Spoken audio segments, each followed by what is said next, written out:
Get this sports podcast party started, all right?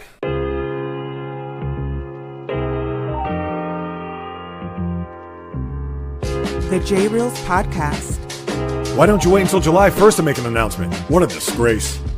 He can rack up all these numbers in October, November, and December, but what really counts is let me see this in January. The sports rebel without a pause, delivering fast-paced, jam-packed sports talk like no other. Listen, I gotta call it as I see it. He is not a good player. I'm sick and tired of having to deal with the disappointment of this franchise. When does it stop? And yes, another winter that I can sleep in peace. Coming correct, direct, and in full effect. Let's get it. This is the JAYREELZ podcast. Welcome aboard.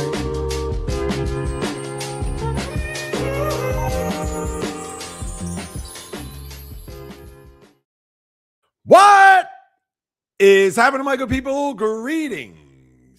How are you? How's it going? How's everybody doing out there? What is the latest and greatest?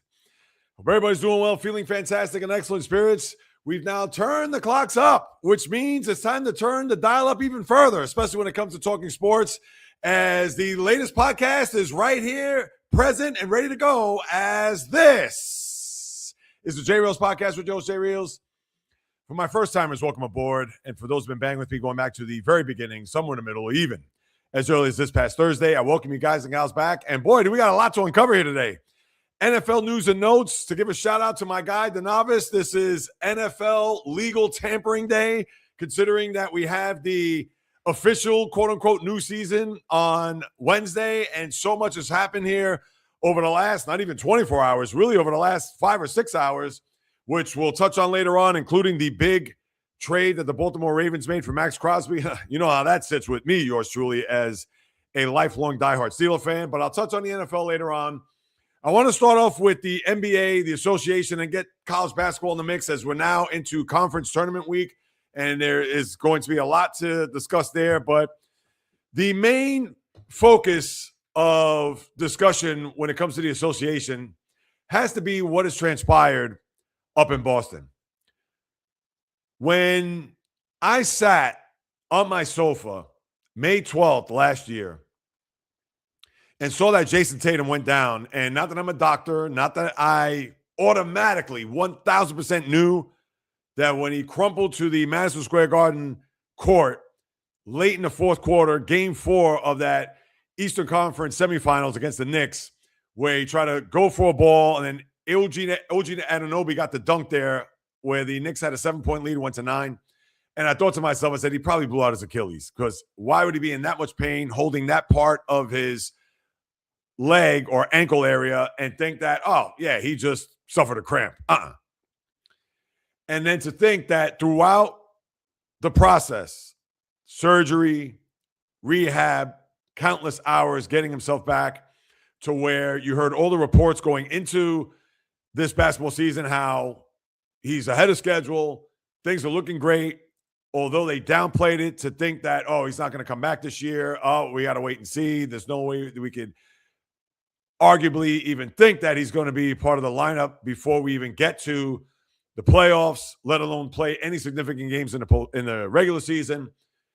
And then when the word came down after, I might add, that when I did the podcast on Thursday, that Tatum was expected to return Friday night against the Dallas Mavericks, it was almost something hard to wrap your head around, considering just less than 10 months prior, he was on that court, and it looked like his career wasn't going to be in jeopardy, but we knew for sure, or at least in the gut, that he was not going to play basketball in the 2025-2026 year. And to think that not only did he get the green light by the doctors, medical staff, the team, etc., but he came back there Friday night, and you knew there was going to be a lot of rust and cobwebs, and he certainly wasn't going to be anything close to what he was prior to the injury. But to think that he not only had been deemed ready to play, but he actually started in the game, that there wasn't a minutes limit, which I was just shocked to hear. And granted, in the 2 games upon his return, he played yesterday, the game in Cleveland against the Cavaliers, and he played 27 minutes and was actually shot 6 for 16 It was almost as if he had a shot limit and it was 16 shots and the minutes, as I mentioned. But to think that this guy had come back from this injury, and yes, does he look the part of what he once was more than 10 months ago? Of course not. Just like anything in life, we're all works in progress.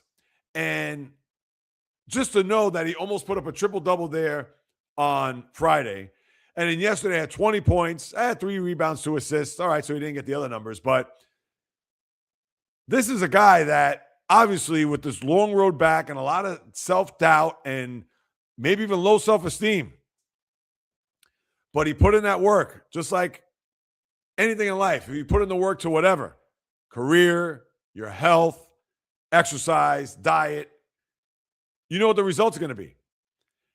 And to think that the early returns on this injury, and not to say that, hey, he has that explosiveness, as you saw there in the game against the Mavericks. He went up for a dunk and the rim stuffed him.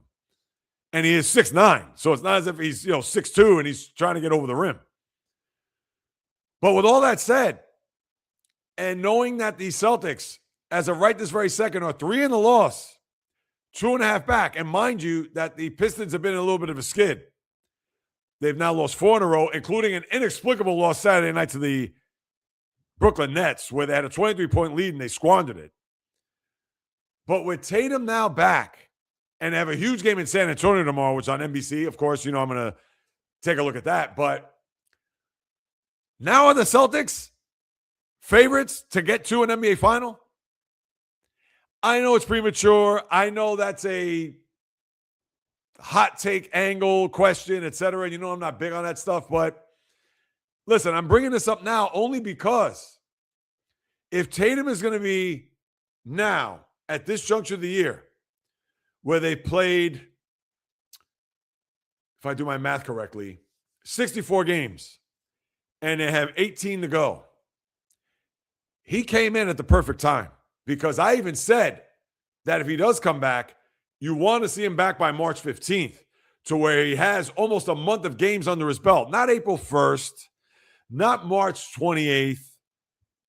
He had to have at least a bit of a runway for him to take off, that if he were to play in the regular season, that once he gets into the postseason, that he has a lot of that game equity, sweat equity, all that.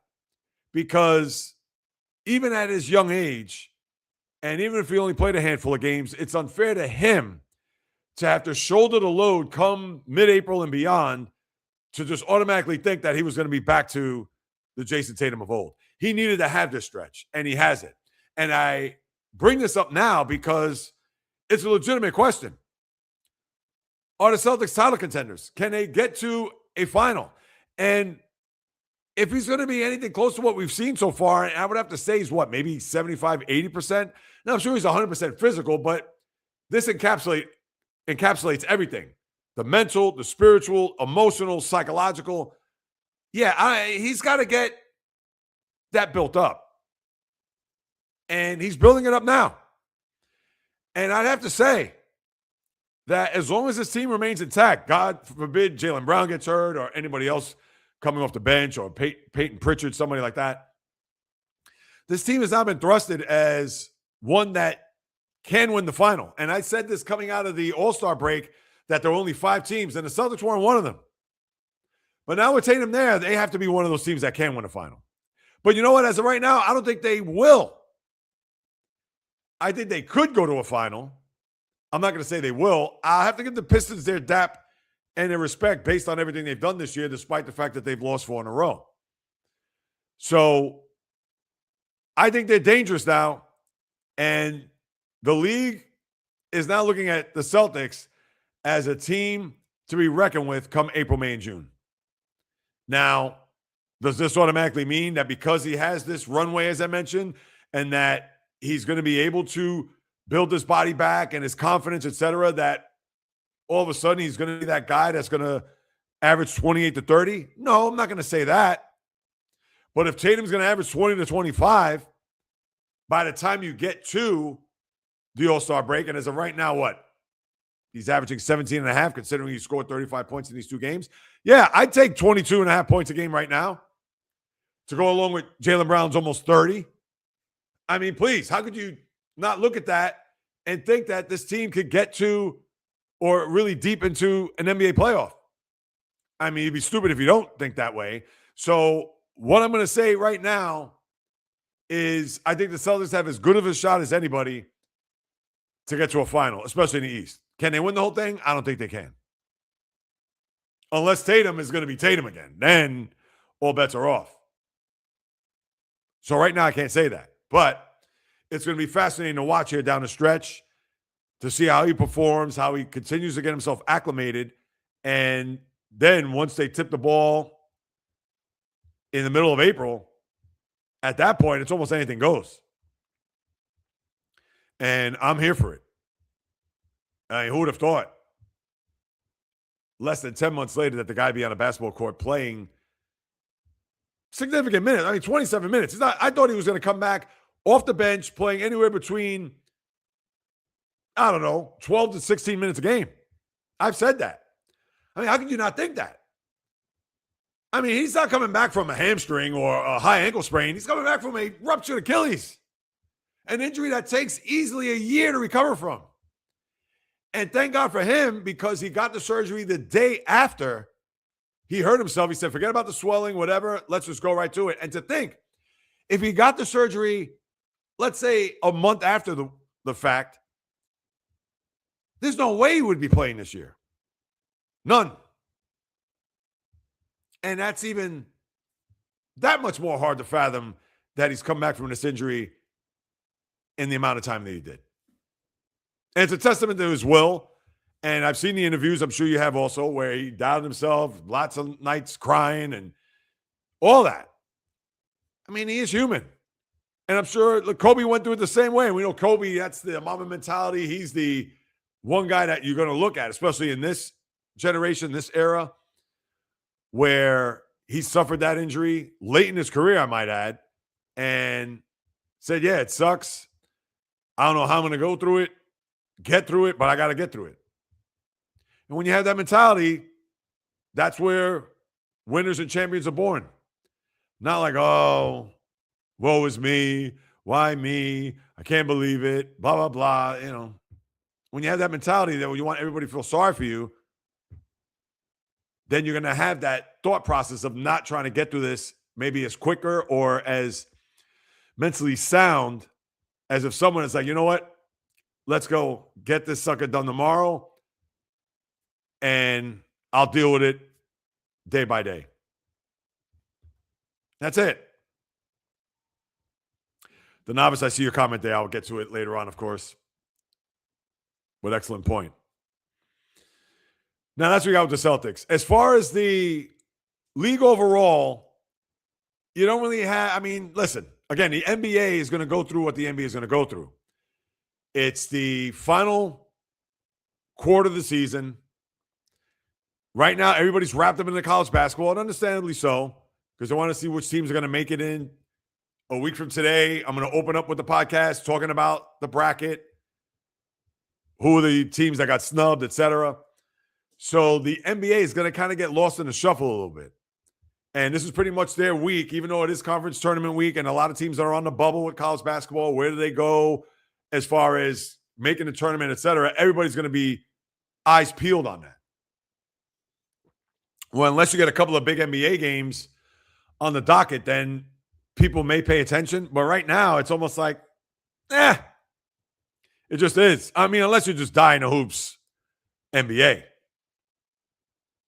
But besides that, the game yesterday, Knicks-Lakers, I didn't watch the game, but if the Lakers look like they won comfortably, 110-97. Knicks were still in L.A. They're playing the Clippers tonight at the Intuit Dome. But with the association overall,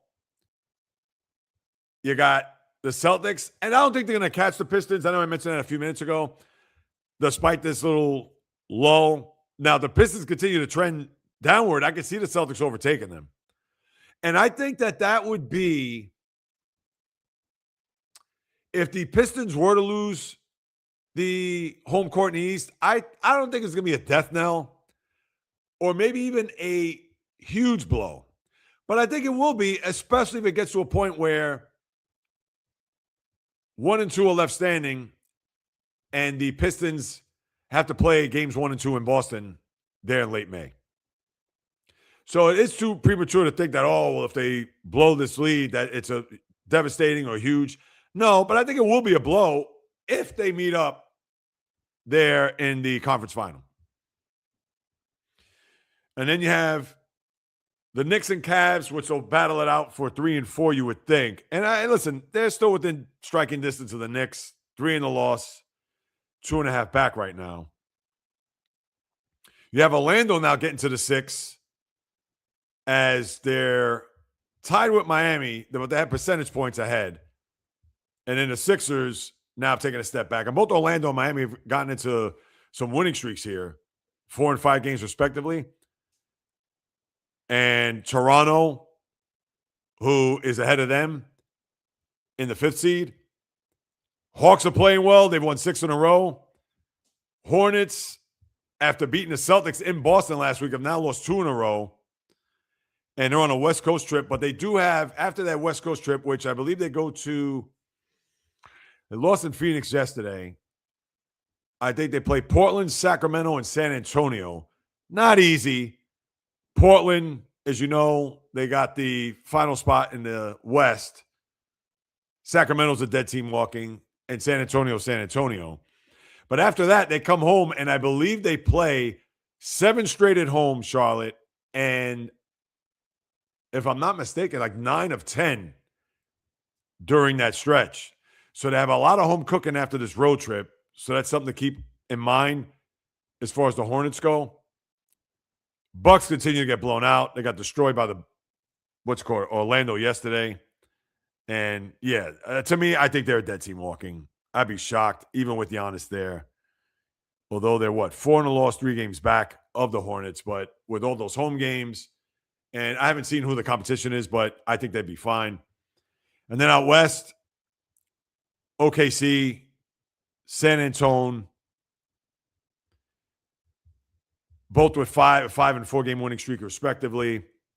Minnesota's now up to the 3. Tell you how that can flip-flop. Remember, Minnesota was a 6 seed maybe not 10 days ago.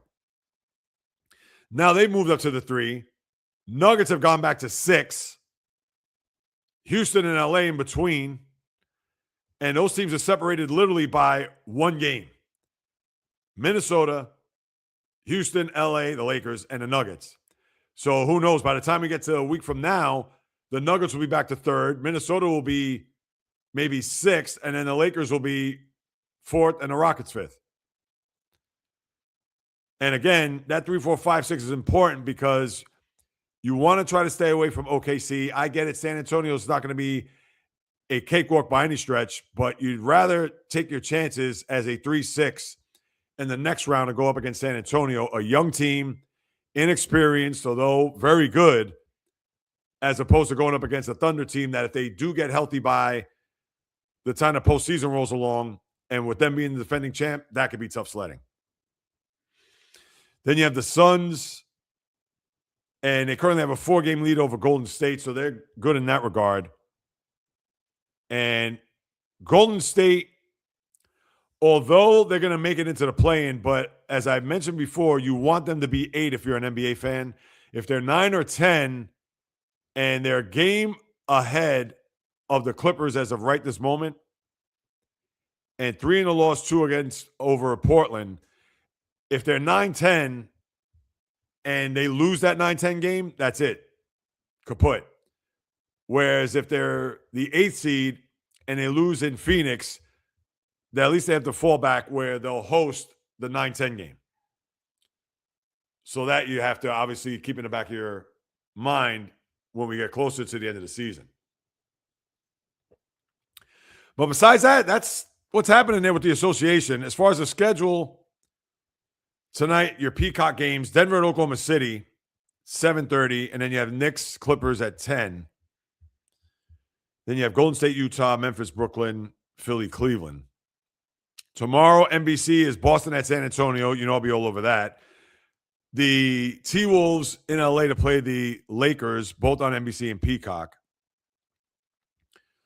Other games, Memphis, Philly, Detroit at Brooklyn. So you want to talk about payback after what happened there Saturday night in Detroit. Washington, Miami, Dallas, Atlanta, Toronto, Houston, Phoenix, Milwaukee, Golden State hosting Chicago, Charlotte, Portland, Indiana, Sacramento. And then Wednesday, ESPN double dip. Cleveland, Orlando, Houston at Denver, 7:30 and 10. Toronto, New Orleans, Knicks at Utah, Minnesota at the Clippers, and then Charlotte, Sacramento. So that's your NBA there to start us off. I don't know. Is there anything else NBA? Let me just double check. Yeah, I know LeBron now has the all-time record for field goals made as he eclipsed Kareem. And listen, I don't want to throw shade or knock on LeBron right now, but just think about that record, the most field goals made, so 2-pointers or 3-pointers. Because people, if you're not familiar with basketball and you think of field goals and you're more thinking about football, wait a minute, how's there a field goal in basketball? Obviously, if you make a goal or a basket from the field, I know it's not a field, it's a court, the stats have always been field goal percentage. So 3-point field goal percentage, etc. But here's the thing, and you want to talk about Kareem's dominance. Now, LeBron just recently passed him, as I mentioned. Remember, Kareem didn't come out of high school. 3 years in college. And he retired at 40. 20-year career.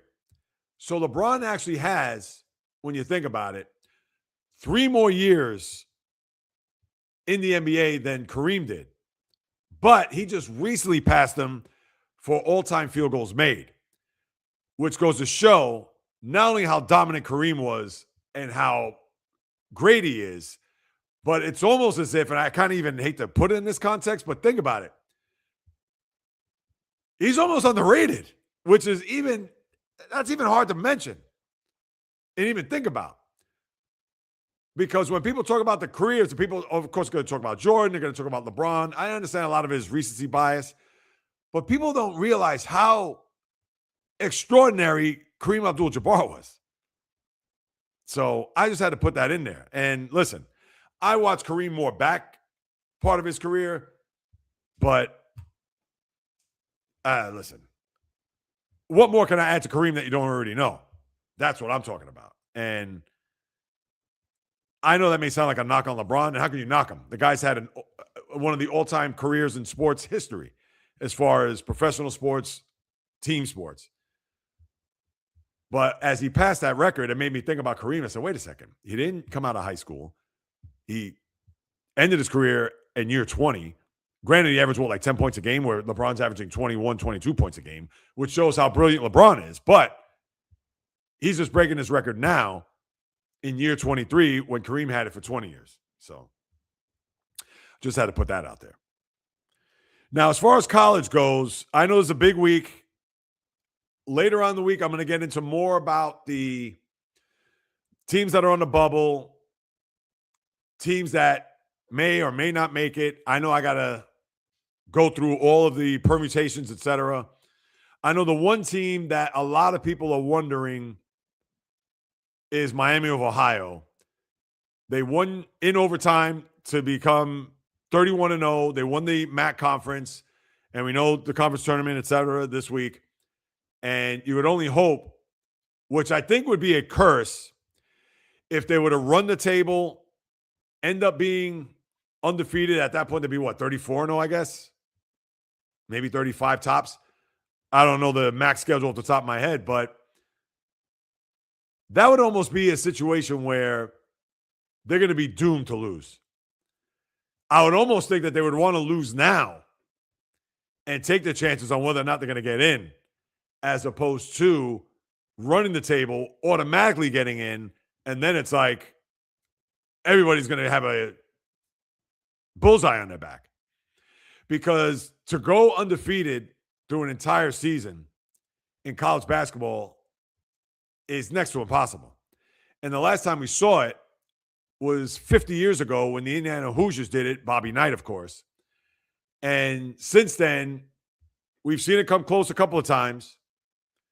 whether it was UNLV 91, Kentucky in 2015, and they lost. Who did they lose to at that time? Did they lose to? That was the Duke, Kentucky. Was that Wisconsin? I believe it was Wisconsin. I should know that off the top of my head. I'm thinking Frank Kaminsky.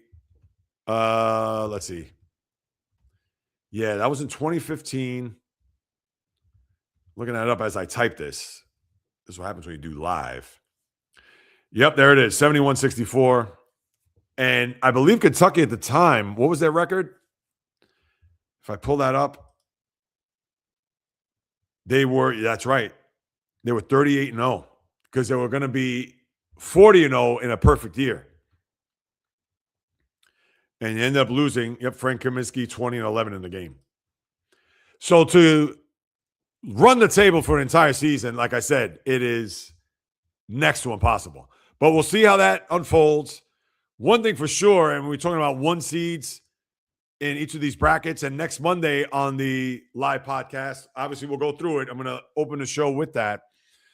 But for the UConn Huskies, who lose to Marquette, and Danny Hurley getting ejected, again, the hothead that he is, which I don't like. I understand you have a little fire. I understand he has a bit of a temper and passion for what he does. I got nothing wrong with that. But it's grown a little tiresome, if you ask me. But with that loss, they lose not only the regular season Big East to the St. John's Red Storm, but for all intents and purposes, they lose a 1 seed coming out of whatever region it's going to be next week. And I think the team that's going to get that last 1 seed, I know I mentioned Iowa State about a week and a half ago or so, but if the Gators, the defending champion Florida Gators, if they run the table, they're getting that 1 seed. And I think even if they go to a final and lose, they'll still be a team that has a 1 seed to go along with Duke, Arizona, and Michigan. All right, right now, those are the top teams by far in the nation. And I'll save a lot of it more for next week when I break down the brackets and we know how top-heavy the sport is right now, although you may get a surprise or two along the way. But as much as we want to see Cinderellas and we think about March Madness and the buzzer beaters and the last-second shots and all the things that we have come to know and love about the NCAA tournament and March Madness, but I have a feeling this year is going to be a lot of the top teams.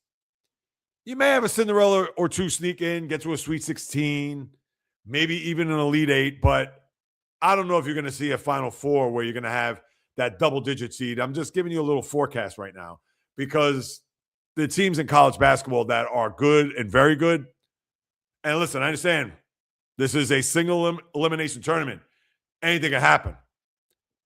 But I'm going to go on record right now to say that I think this is going to be not chalk. I don't think you're going to see 4 1 seeds, but I would not be surprised if you do not get a situation where you have a lot of the top seeds that are there. Well, let me rephrase that. I think you're going to get a lot of the top seeds there. And what I mean by top seeds, I'm talking about top 4. You may get a 6 in there, but I could see you get a 2 or 3, maybe 2 1s. I could see that. I don't know if I can envision, and we'll wait to see the brackets next week. I don't know if I'm going to envision any double-digit seeds getting to a Final Four.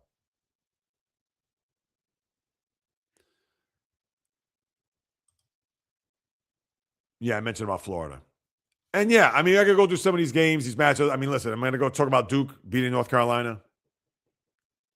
Or even yesterday, I know Nebraska, who's having a big year. And kudos to them and what they're doing. I mean, yeah, you can break this all down. But to me, it comes down to what's going to happen starting next Tuesday. And I know next Tuesday is the first 4. You're going to have the teams that are playing for the 16 seed, and you have teams playing for the 11 seed. I get that. But we know 10 days from today is when the tournament really begins. And how I look at it is that those teams that have played well this year, that obviously are in the top 25, they're going to get in. It's where they match up and in what region, if they got a fair shake, if they're in a brutal bracket, all that. And again, next week we'll uncover that and discuss it. Because really, I can't get into a lot of these end of regular season games. I mean, what am I going to say? Oh, wow, this game the other day with what Caden Boozer did and what Duke. And listen, they exactly revenge from that loss in North Carolina about a month ago. So, yeah, it wasn't a vintage Duke North Carolina game. So be it. Or even yesterday, Michigan State. I know the player who, what was it, Fears, who got ejected for another groin kick. I mean, Tom Izzo, let's get it together here. Get your player together. But yeah, I mean, what else can I talk about? What else can I unpack? What else can I even dabble in? College basketball is going to be broken down by what we will discuss starting next Monday. And yeah, maybe what's going to happen this week as far as how the conference tournaments are going to unfold and which teams on the bubble, which I'll talk more about on Thursday. But yeah, as for college basketball, that's what we have. So I'm going to pull up this comment here. Do you think Jayson Tatum will be back to what he was? The answer to that, yes. Now, I'm going to turn my attention. I'm not going to get to the NFL just yet. NFL is not going to dictate what it is that I talk about on this podcast. And I know there are a bunch of other sports podcasts where the people of my ilk who are trying to gain some traction and build a following and a brand, etc., they're all over the NFL. Right now, NFL, yeah, there is a lot to get into, a lot to discuss, but I'm saving that for last. Sorry, people. And trust me, when I get to it, I will certainly massage it. I will certainly go through it with a fine-tooth comb, but there are other things I want to discuss. And the next thing on the menu is the National Hockey League, because what we've seen here over the last few days between the trade deadline, and I want to talk about some of the moves. I'm not going to go through every move, but between what we've seen, you had a wild game last night in Buffalo, which was, and it's very rare to say this because it is a long season and you don't really have, that game of the year in the NHL. Like, what was the game of the year in the NBA this year?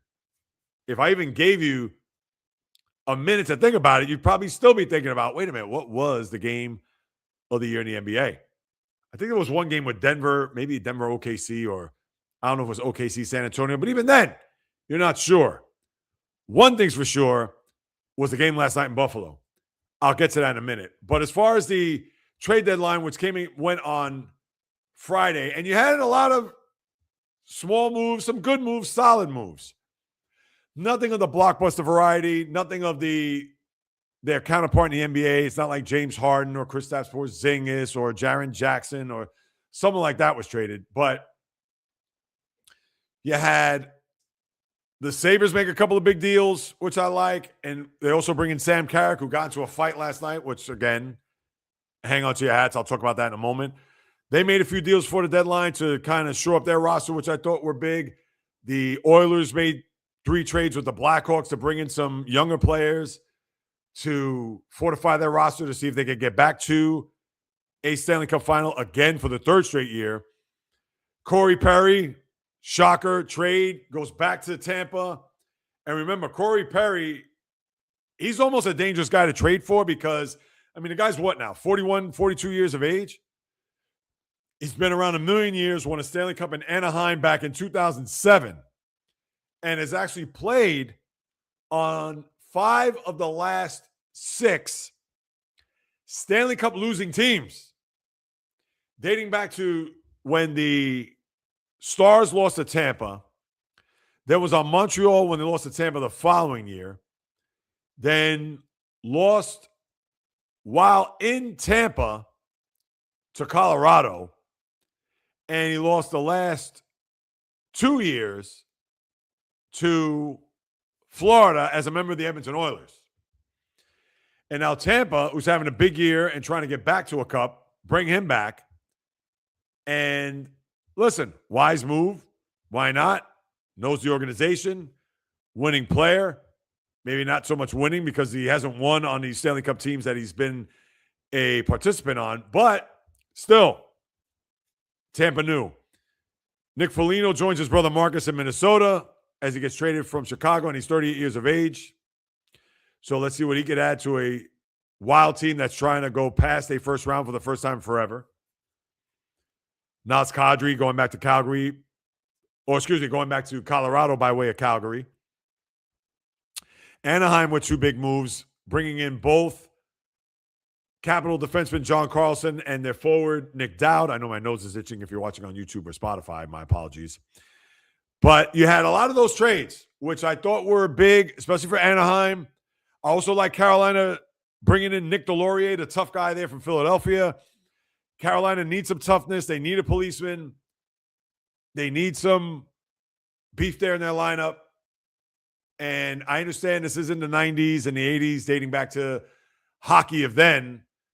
But if you want to have a little bit more room on that ice for your big players, that's a guy you need on your team. And I wish every team in the league had a guy like that, at least one. We all know the tough guy of that ilk, a guy who is known to be an enforcer, heavyweight at that. Please, you can count him on one hand. Where back 30, 40 years ago, every team had at least two of those guys on the team. At least two. Not anymore, which is very sad. And then the Islanders get Braden Shen. Very shrewd move. They gave up a lot. Number one pick this year, which was Colorado's pick because of the Brock Nelson trade last year. And a couple of other picks, I believe in a pick in 2027, if I'm not mistaken. But they get a guy who has playoff experience, a veteran, not a big-time goal scorer. He does score goals, two-way player, has an edge, plays with toughness, won a Stanley Cup 2019 with the Blues, and that's what he's going to be brought there for. Yes, you would like to have a sniper. You'd like to have a guy that's going to be an automatic, put the puck in the net, but you like his intangibles. And the Islanders do need a guy like that if they're trying to go deep into this upcoming Stanley Cup playoff run. Because as we've seen it with the Islanders, a lot of one and dones. Yeah, I understand. 1 year they've advanced. They beat the Penguins that 1 year, advanced. When was that? I believe 2022. But it's about getting to a conference final. And mind you, they've gotten to a conference final in 2020 and in 2021 when they lost to Tampa both of those years. But since then, they have not been able to go past the first round. Lose to Carolina mostly in the process. And to get a guy like Shen, it's a plus. Expensive price tag. He still has 2 more years left on his deal, which is good. It's not as if he's a rental, but he's a guy that the Islanders could lean on for experience, has championship pedigree, and you can only hope that he's going to pay dividends as you get deeper into the season and obviously once you get to the playoffs. So with the deadline coming and going, let's see how these players fare. And the game last night, now I didn't watch it. Actually, when I was going through my review and thinking, all right, what can I look at here? Angle, of course, the trade deadline. But I saw Buffalo, beating Tampa, and that was a huge game because it was the first place in the Atlantic. And you know that Buffalo has been a team that hasn't made the playoffs in a decade and a half, and by far was the biggest game that city has seen in that time. And Tampa comes in with their record and what they've done, and Buffalo gets off to a 3-0 and 4-1 lead, only for the Lightning to take a 6-4 lead, score 5 unanswered goals, and take a 7-5 lead before the Sabres score 2 goals to tie the game, and on a power play with about 3 and change to go, get the go-ahead and the game-winning goal. I think that was Josh Doan. And the Sabres, with a big lead, trail, huge comeback. On top of that, and you know I'm going to love this, brings you back to the old days. Count them. 5 fights in the game, 3 in the first period, 2 in the second period, And that was a game from the old school. Now, granted, I got to throw a caveat in there. Not a lot of heavyweights. It's not as if you had, now Tampa is, of course, a newer team, but it's not as if you had big-time heavyweights going at it. And I saw one of the fights, I believe Corey Perry got into one. And even though he's up there in age, but he scraps. I mean, listen, he's not a guy that I'd want to see comparable to the tough guys of the 70s, 80s, and 90s. But listen, you take what you get. And you like physical hockey, and it's good for the sport. It's good for the game. I don't care what people say. But one more time, I wish you had at least one bona fide heavyweight on each team, a la Nick Delorier, a la Matthew Olivier, a la Ryan Reeves, Matt Rempe, etc. And if I missed out on anyone, my apologies. But game of the year by far in the NHL, and let's see if the Sabres could continue to build on that and stay in first place. And who knows? Could the Sabres be a team that will be reckoned with when you get to the middle part of April?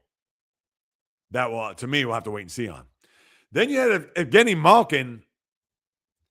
Now, I understand against a Buffalo player, the defenseman Rasmus Dahlin, where they get into a bit of a skirmish behind the net. And I hate to say it like this, but it's true. Typical fashion, instead of dropping the gloves, because Evgeny Malkin is not a fighter. Same for Dahlin, for that matter. But if it got that hotly contested and that intense, just drop the gloves. Even if it becomes a wrestling match, whatever. What does Malkin do? He takes his stick and he slams it, spears it to the side of Dahlin's neck, and then he drops the gloves, but then realizes that Dahlin is hurt. So he doesn't take a swing. He almost has to let go at that point. And his fate was sealed to where he got a 5-game suspension. Now, I remember once upon a time, now this was a lot more egregious, so I could see why he wasn't going to get 15 games. Does anybody remember the Dave Brown slash on Tomas Sandstrom, the former Ranger player? I mean, Dave Brown literally skated and just cross-checked Sandstrom. It wasn't the back of the neck, it was the side of the neck. I mean, that was brutal. And he got 15 games for it. Where here, Malkin gets 5 games. I understand he's not a reputable player when it comes to his stick or suspensions or anything like that, of that ilk. But I thought he should have got more. I thought he should have got maybe 7, maybe 8 games. I guess 5 is okay. But, man, that was a significant. I mean, he literally swung it almost like a baseball stick. I mean, maybe not as bad, but he came down on it if you're watching on YouTube or Spotify. I mean, just, geez. And then he drops the gloves at the fight where Malkin, I think the next fight of his NHL career will be his first. Maybe he's gotten to some other fights or maybe double minor roughings in his career.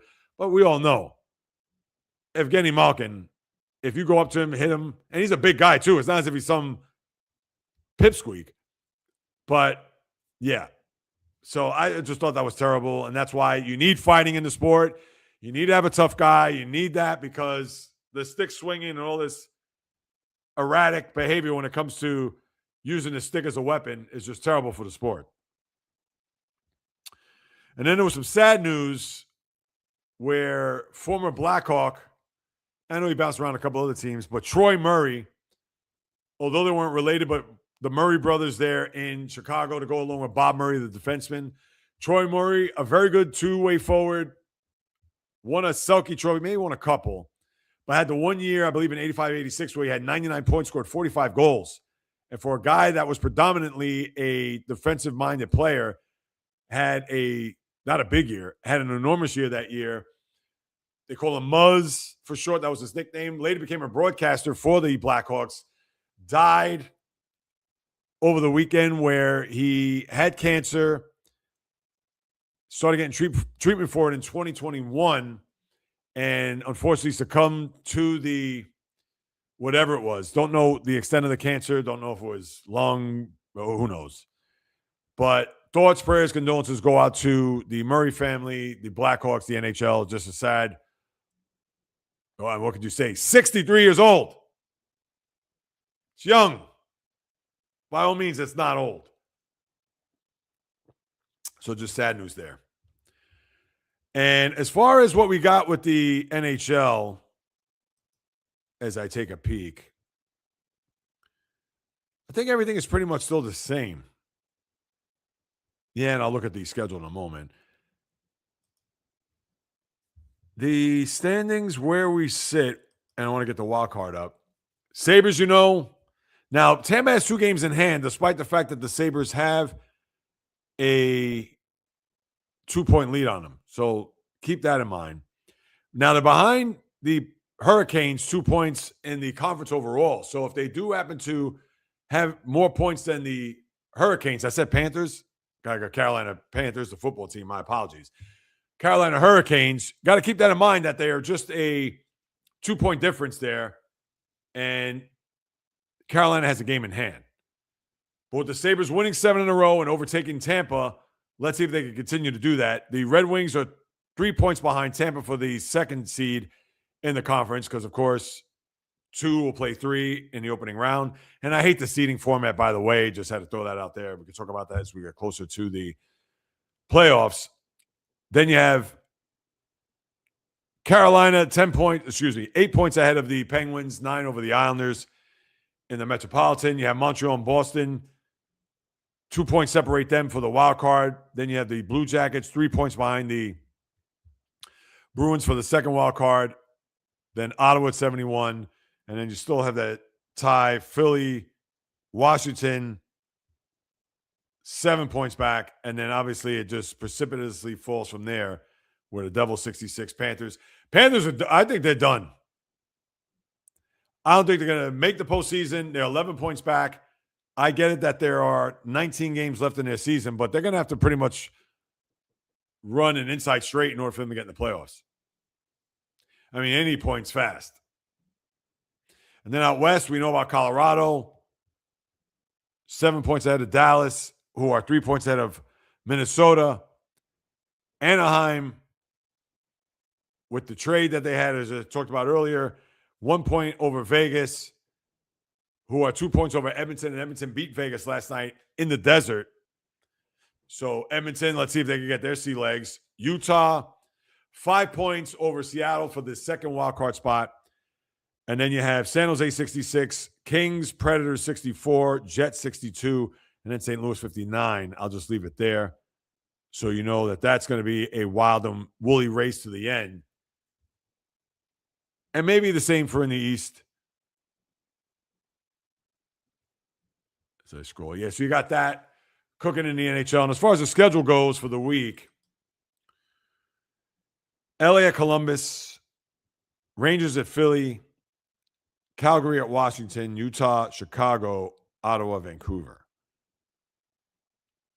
All those games on ESPN+. Then you have LA and Boston, San Jose at Buffalo, 2 very good games there. Toronto, Montreal, Columbus at Tampa, Detroit at Florida, Calgary at the Rangers, Islanders in St. Louis, that's on TNT. Let's see. Edmonton at Colorado, big game there. TNT tomorrow night. Anaheim, Winnipeg, Nashville, Seattle. Wednesday, 2 games. TNT is Washington at Philadelphia at 7:30, and then prior to that, Montreal at Ottawa.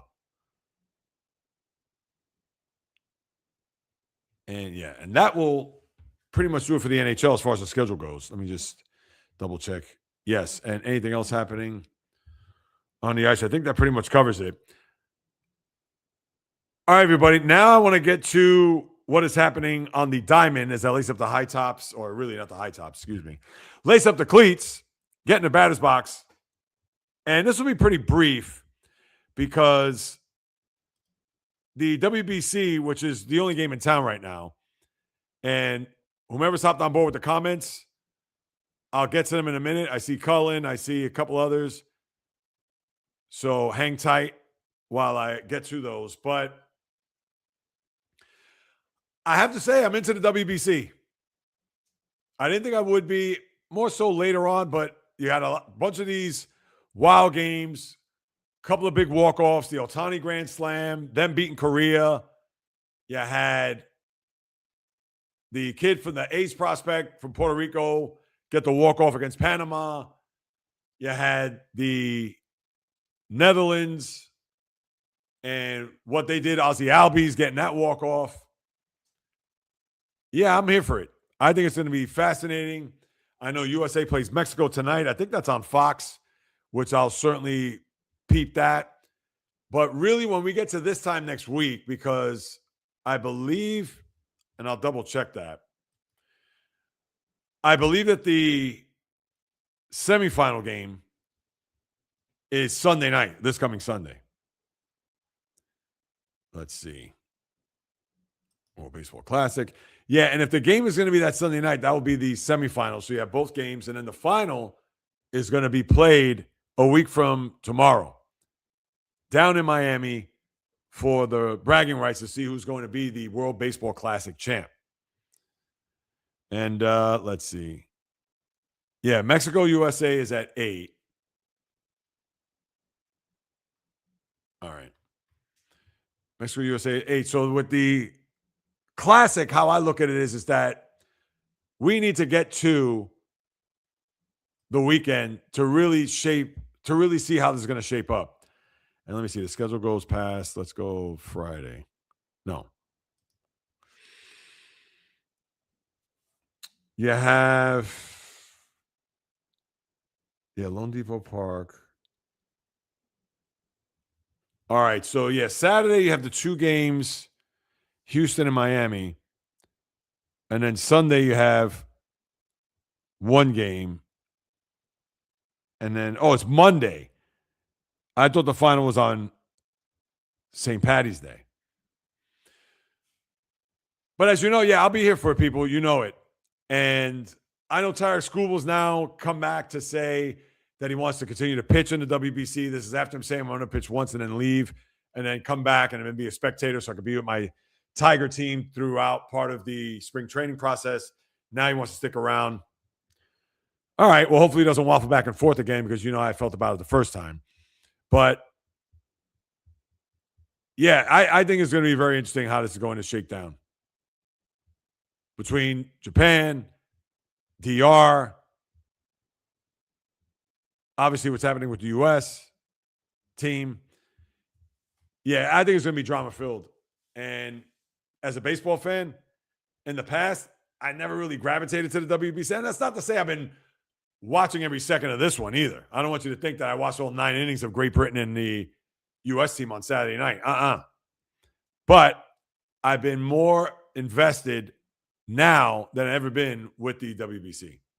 So let's see how much I can watch over the next few days. So when we reconvene on Thursday, at least I could talk about it and we could banter back and forth about what has taken place there with the USA team. I think that's it for baseball.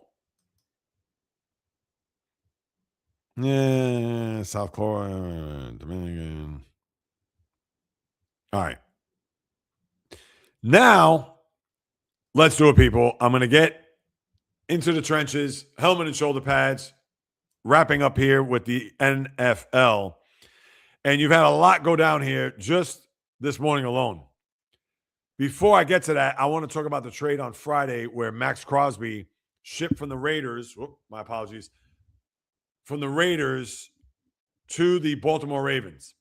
And as I was sitting on my sofa Friday night and I saw the breaking news highlight and Max Crosby in the headline, I just said, oh my goodness gracious. Of course I was livid. Of course I was fuming, knowing that Max Crosby is going to be in the division that my favorite team plays in. And they gave up 2 number 1 picks for him. And listen, those picks are going to be garbage. They're going to be in the mid-20s at best.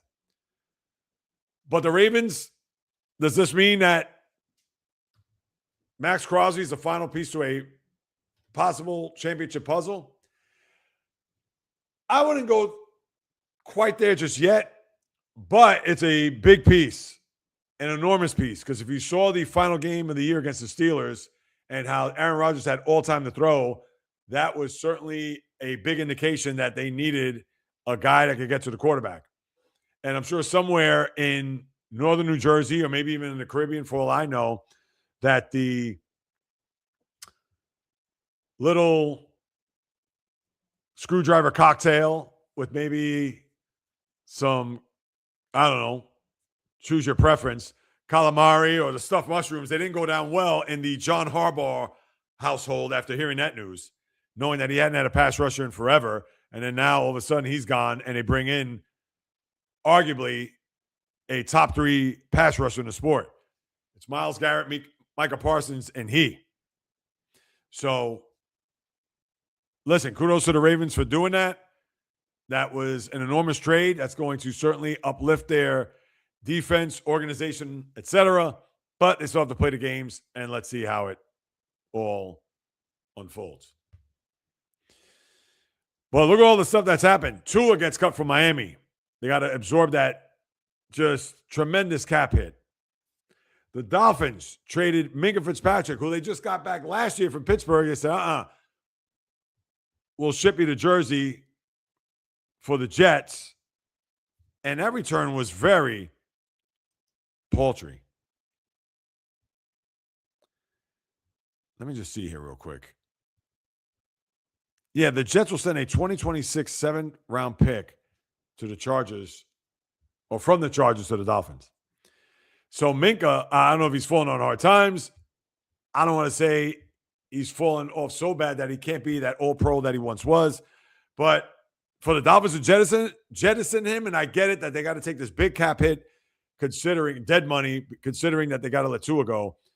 But based on what you see here, the Dolphins are going to probably be the worst team in the sport. And I can see the over-under number being 4.5. As a matter of fact, I'll look that up some other time. But you had that going on, number one. Now I'm seeing this here. Travis Kelce expected to return to Chiefs. All right, fine. Kudos. But you also have the Packers trading Rashawn Gary to the Cowboys defensive line, which now, when you see what they've done here in the departure of Micah Parsons, the guy that they got back, Kenny Clark, they also have, you cannot forget, Quinnen Williams. Now you bring in Gary.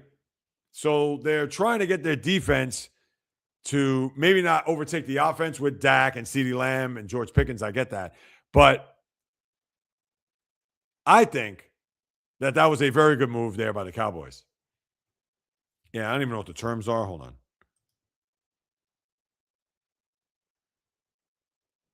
All right, terms are, what is this? 18, 19. Yeah, they're talking about $18 million a year, 4-year deal, $96 million. And this is for Rashawn Gary. And speaking of deals, what about Trent McDuffie, which I said the other day, no shock. 4 years, $124 million, $100 million guaranteed, highest paid corner in NFL history. You mean to tell me right now, Deion Sanders, Rod Woodson, 2 guys that were Lock Hall of Famers, they're not looking at that contract and saying, boy, if I played in this day and age, jeez. Because, Rod Woodson and Deion, they're all-timers. I understand he still has years to go in his career, but Trent McDuffie? But it's not his fault. It's the market. What are you going to do? So that's what you got with some of those big deals. Other things or other notes when it comes to, I didn't like the DJ Moore deal if I'm a Buffalo Bill fan. Now, listen, we know he's a good receiver. And the Bears, they probably looked at, hey, Josh Allen needs a weapon. Now, it would have been nice to probably keep their own weapon. I know the Bears, after their year last year and their little playoff run, trying to build off of that, and you trade one of your big pieces, unless they have somebody else in mind, and maybe that Moore was going to be a cap hit at some point. But I don't like it for the Bills because you need a bigger target, a better talent at that position in order for you to get to the places you want to go. I'm sorry. In my eyes, DJ Moore does not move the needle if you're a Buffalo Bill fan. Does not. They still need to bring somebody else. And if that's the case, great. If not, what are you going to do? But it's just terrible because if you're a Bill fan and knowing that you've lost these excruciating playoff games and you feel like you're that close and whatever, and it's further and further from you even grasping at that Lombardi trophy, let alone playing in that game. So, yeah, wasn't a fan of that. Daniil Hunter, $40 million from Houston. Granted, he certainly deserves it. Cam Curl talked about this the other day. We thought that he was going to be a guy that was going to sign elsewhere. 3 years, $36 million to stay with the Rams to go along with McDuffie. Just got to keep that in mind. Buffalo also trades for Taron Johnson, the former Vegas Raider defensive back. Good signing. Khalil Mack returns on a 1-year deal to the Chargers. Let's see what they could do because, listen, Mack, he's 35 years old, long in the tooth. I know the defense played well last year, and I get it's a 1-year deal, not breaking the bank, but really, how much does he have left? And then the Bears also picked up Bradbury, from New England. I can't speak this morning. A little tongue-tied here. Remember, Drew Dahlman, the center, retired, so they had to bring in another guy, and they decided to go to New England to bring in Bradbury, who's familiar with the stadium, division, etc. So, good move for them. You got to wonder whether or not, and I'm sure they're going to draft or bring in a wide receiver. They have to, because they just can't have the guys on the team, the Roma Dunzes, and now he's more of a tight end, the Cole Kmets of the world. So, yeah, they need to bring in more reinforcements, a big-time possession receiver, big body, which would be exactly what you'd like. But, the Bears are cheap. Their front office can be dicey at times. So, we'll certainly keep our fingers on the pulse with that. Yeah, just about. Okay. Just looking here. All right. I think that's going to do it. Texans bring back Ingram. Yeah, it's the Alec Ingram. Wait, hold on a second. Oh, Ed Ingram. So that's what that is. All right, my good people. I think that's it. Where does Kyler Murray, where does he go? People think he's going to go to Minnesota. All right. Where does Tua go as Tua gets cut? And that's just a shame coming out of college. A lot of people thought that Tua was going to be a good quarterback. Certainly questioned his mobility. He had that hip injury he suffered in college.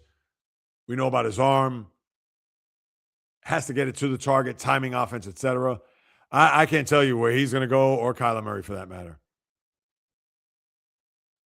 Maybe you see Murray in a Viking uniform because you're not too sure about J.J. McCarthy, especially if you're the fan base. Me personally, I'm not a Kyler Murray fan.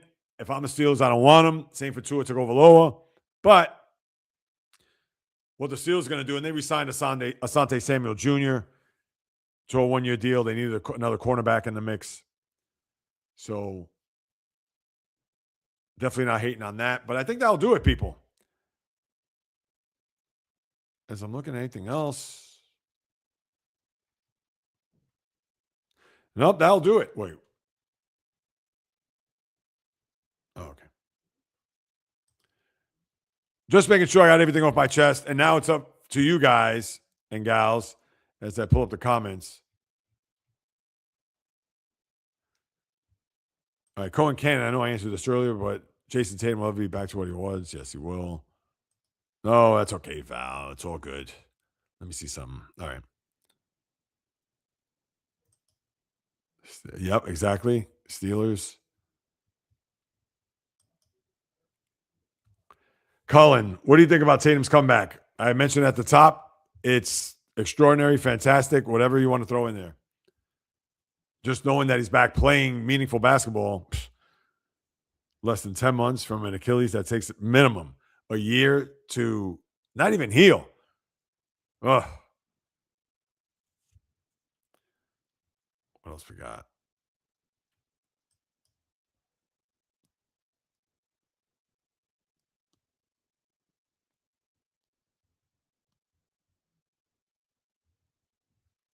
Yeah, just looking here. All right.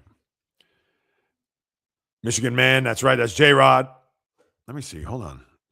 I got to get my glasses. Why? That's right. If you see me over here, like I look like I'm squinting, or probably when you look at it, you probably think I'm half asleep. Yeah, it's just that I'm trying to read some of this stuff and I just can't. Yeah, Moore got traded to the Bears. Oh, traded from the Bears. That's right. To Buffalo, which I didn't like the deal. If I'm a Bills fan, you got to get a. I understand Mike Evans is out there. I talked about this last week. Let's see where he goes. Yes, I heard about James Conner. Thank you, foul. Yep, exactly. It goes to the Cowboys. Yeah, I think he's done for. When did he hurt himself in that game? It was a Sunday night game. I think it was in Denver. It was about like week 11, 12. He's probably going to be back, I would say, maybe midseason. That's what we're looking at with Parsons. Loveland's looking like a beast. Yeah. No, Loveland is a very good tight end. Gotta like him. And of course, obviously, a Michigan Wolverine. Foul. Pro Bowl. 49 is now said to be open to trading Pro Bowl left tackle Trent Williams. I know he's a big man. I don't know, though. 37 years of age? Those feet can't be as light as they once were, right? At least I don't think. Yeah, I don't know. That to me, I get it. Reputation, probably going to be a Hall of Famer, but I wouldn't touch that. You know he's going to ask for a ton of money.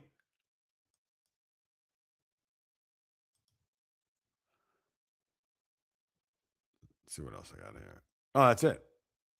Make sure I got all the comments. Hold on. Yeah, that's it. So, yeah. The novice. Tatum will not be double teamed because Brown is on his team, so that helps a lot for him to get his legs back. Yeah. I could see that. Yeah, and that's the other thing, too. A lot of teams, they want to force the ball out of those guys' hands. And with Tatum, to me, you want to be more physical with him. Now, I understand it's not the 90s, Jordan rules, but more physical to let him think that, oh, yeah, you think you're going to attack the basket? Here's a foul. Oh, you think you're going to just get easy shots from the perimeter or behind the arc? Here's a contested block or his. So, yeah, no, I agree with that, the novice. And to have Brown, for sure, please, a boon to say the least, because it's not as if it's all on his shoulders upon his return. All right. Yeah, Sabres Sharks tomorrow there, Val. You're absolutely right. Wait, hang on. Yeah, I just passed it. Of course, Val's counting likes.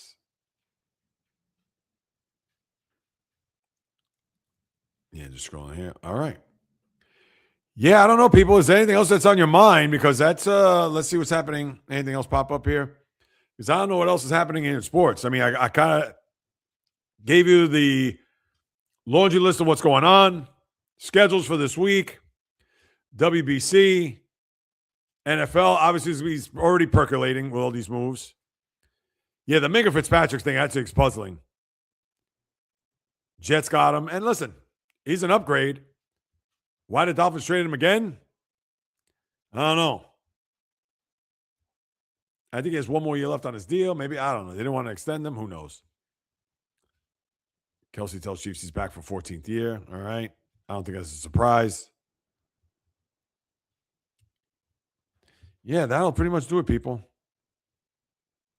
Let me just make sure I got all the comments out the way. Yep. No, everything's pretty much done. If there's no one, all right. If there's nothing else that needs to be said, people, no other thoughts, things to look up, whatever, that'll do it. Another podcast just about in the books. As always, thank you so much for stopping by, carving out precious time out of your day to listen to what it is I have to say about what goes on in the toy department of life, otherwise known as sports.